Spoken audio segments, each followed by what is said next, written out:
and welcome back to my channel. Today we are doing a reading vlog, which is the first time I'm doing it, so a little scary. I'm just going to do reading, and then at the end I'm going to have a quick review. At the point of starting this book vlog, I was on chapter 18 of Circe by Madeline Miller.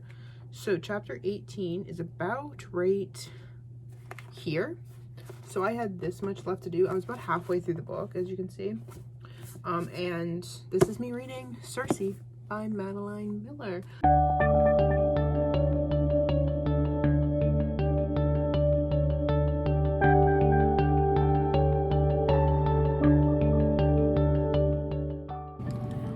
Okay, so it's been a month since I started Circe, and I'm 70% through, and I'm just like, why is it taking me so long to get through this book? And I just can't put my finger on it. Like, maybe I'll figure it out by the time I finish and, you know, do my review at the end, but like, as of right now, I'm like, why the hell can't I finish this? I'm on page 272 out of like 385. So I have about 100 pages left. I really want to finish this today, so.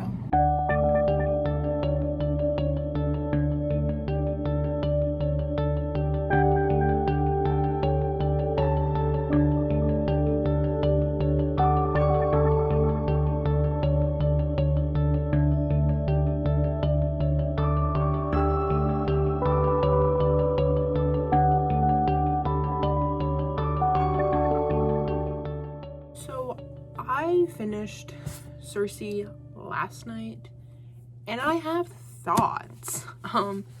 As I said in my intro, this took me about a month and a half to read, and I'm like, why?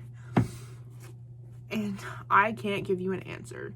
I really don't know why it took me so long, but it was just one of those books where I never wanted to read it. Like, once I was reading it, I would read and I would read and I would read, but then I would have weeks in between where I didn't want to read it because I was like, oh, I was just dreading reading it. And I was like, I don't know why.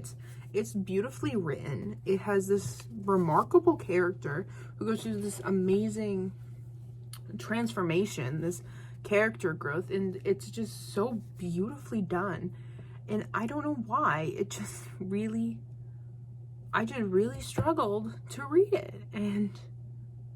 and all that's over now because I finished Circe, thank the heavens.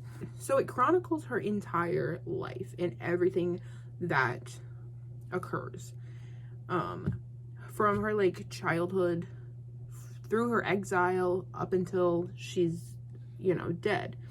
And it is so interesting because not a lot happens. And what I mean by that is, for the majority of the book, she is exiled on an island, and the only things that happen are people that come to her, and they don't come to her all the time. Like, centuries pass between chapters. It's just crazy. This book is filled with allusions to Greek mythology, a bunch of characters from Greek mythology and stories from Greek mythology, from the Minotaur to Ariadne. They're all filled in this book. Like, Song of Achilles didn't have as much, at least in my opinion, at least in the sense of prominent roles. But Circe, because she's a goddess and she's in the world of gods, she meets a lot of these mythological creatures and people. And it's so interesting to see her views on people.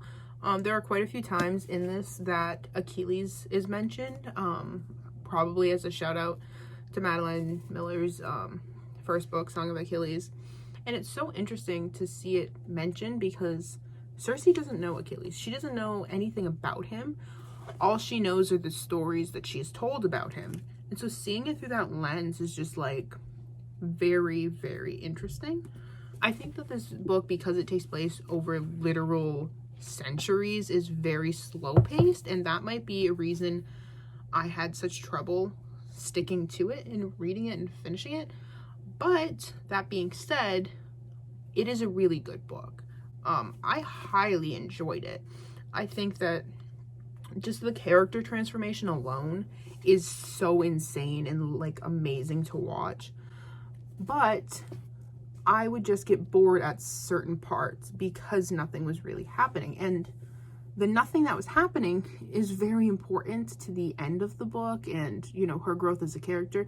But it was just very not interesting to me when it was happening. You are growing as a person with Circe through these centuries that are passing, and it's just like watching your child grow up in a way, in a weird way. It's like Circe's your child and you're watching her grow up, and every decision that she makes that's bad, you're like, come on, don't do that, but she does it. I think that Madeline Miller's way to create this amazing world of mythology in such a simple way that's understandable to the everyday person is fantastic. I think she's amazing. She's amazing imagery, and she just creates this picture in your brain of, you know, mythological Greece.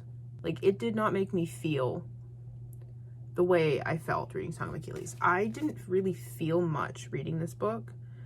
At some points I was like, oh, and other points I was like, oh, you know, but it just didn't grab my heart like the Song of Achilles did. And I think that that is one of the main issues I have with this book. That being said, it's a fantastic book, and I still rated it 4 stars.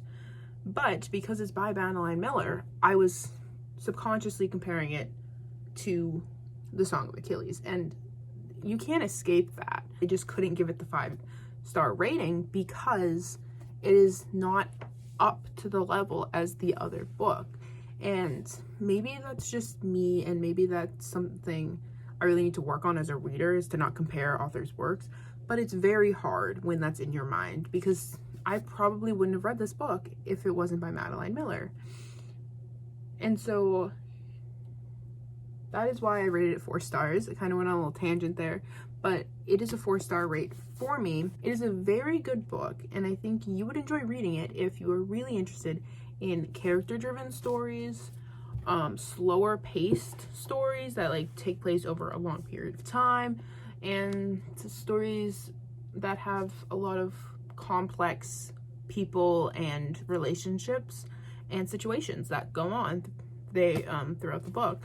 Also, if you're into Greek mythology retellings, obviously. That is all I have for you today. Thank you for reading Circe with me.